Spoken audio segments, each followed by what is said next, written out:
Okay, that Mission Foods Too Fast, Too Tasty challenge that happens on Saturday. It's a relatively new program. Last year was the first year. This year was the second year. You and Blake in the final round. You've stuffed it in there deep. I want to go back to this because to me, I love it. I love hearing about it. I heard, Tasca got fired up about it earlier this year when he had that triple hole shot in Vegas. He stuffed it in there and he won the race with the worst ET. And you won that race by 0.02 of a second against Blake. My question to you is this. If you hadn't stuffed it in there, do you think you'd have gotten to the finish line first by 2 thou in the mission race on Saturday? I haven't looked at the video, but I tell you, I wouldn't change it if I had to do it again. First of all, Jim Head's very savvy. He can get down a dirt road. He's a match racer from way back with me, and he's got a great young kid there driving, and that kid knows how to get down a racetrack. So in the middle of it, I did what I had to do. I thought if it's going to be close, sometimes I go in shallow. You know what I mean? Because there's only, to go deep, there's only 7-8 inches, even if you put the top bulb out. But I've won races by a handful of inches. But I don't do it just for that. I do it because somehow when I jump in there, my energy goes sky high. It's like I wake up and all of a sudden my reactions get better. So even if you back out that 7 inches, I'm still better. When I go in there and I'm breaking it, trying to go dead shallow, it's like you're saying, whoa, like you're on a horse. Whoa, you're pulling back. And your brain just says, don't leave. I don't know. I don't know how other drivers do it. They're all better than me. I've said it. And because I always tell the truth. Blake Alexander did his job and got him by a hair. And I even told him, he said, good job, was complimenting me. I said, what, you did your job, you probably left on me. And I'm sure he did. And Proc did too. But it doesn't matter. It's how I race. And some days it works and some days it don't. But I wished I could get lights like all those Hagen and Caps and all them guys and Proc. And they just whip out them 50s like they're nothing. And anyway, I shouldn't even say it, but I'm probably a 90 to 100 lever. But they said I was always that way. But I had a car that with Austin Coyle that dominated, and it put the pressure on everybody else to beat me. And a lot of times they gave it to me. You know what I'm saying? And so that's how I race.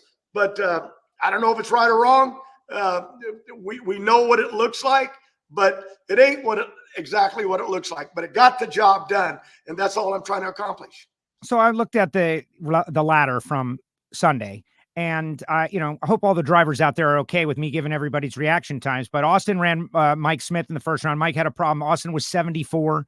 Chad Green beat Alexis. Chad's 82. Alexis is 120. Daniel Wilkerson's 105. Corey Lee's 81. Hagen and Caps, right? That awesome matchup. You came out on the stage. You got the autograph. You kept the autograph with you. That was fun. Everybody loved it. Those guys coming up to crush each other, 76 to 79. Buddy Hull was 98. Blake was 141. Terry Haddock was 100. J.R. Todd, 94. Dave Richards, 125. Cruz Pedregon, 69. Tasca, 57. So you're right in the middle. You're in the middle. There's some worse, some better.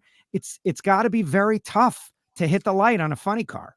But luck is a big part of this game. And I say to people, they go, well, don't you think you did a good job winning? Yeah. And luck was a big part of it, because just in that few moments of reaction to that Christmas tree, your brain can spark out. I've done it where something just changes me, and you've got to really have the focus. And I live on the tree in the trailer. I live on the tree when I'm out there on the start line, and luck is a big part of getting it. So when you got a good race car and you got a driver that can get the job done, you're going to win races, and if you get in there, look at Robert. He had 2 championships won and lost them on the last day on his last run. It's just like the world's changed from where I came from, how it's played now, but we got to play by the way NHRA does it. They create all that excitement. But in the middle of it, you take every point you can get and you just keep trying. And I had a fan call and was upset. I'm your age and I live because of you, and now you're quitting. Now you're just going to leave me to die here. Like, whoa, wait a minute here.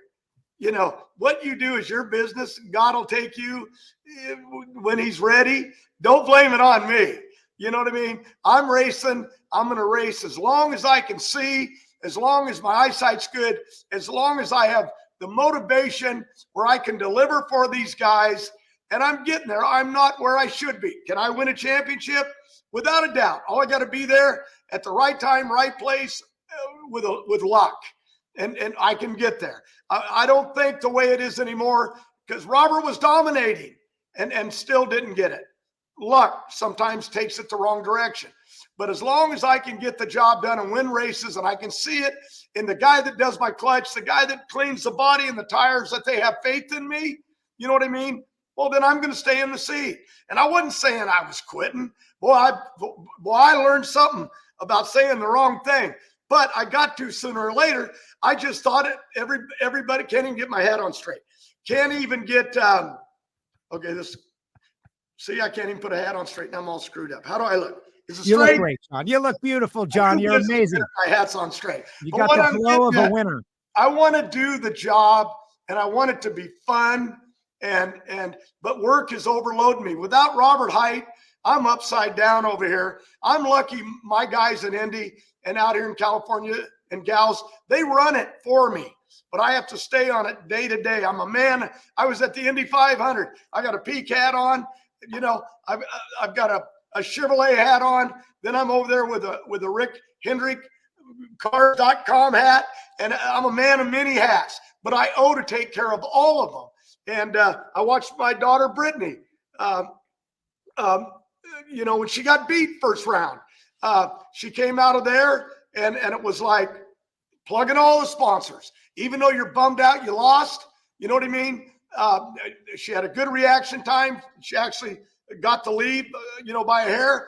And in the middle of it, she smoked the tires, but she got out and plugged them sponsors. You get that name out there. And sometimes, TV loves all my bull stuff. I talk with them, Fox and the guys that do a great job producing these shows.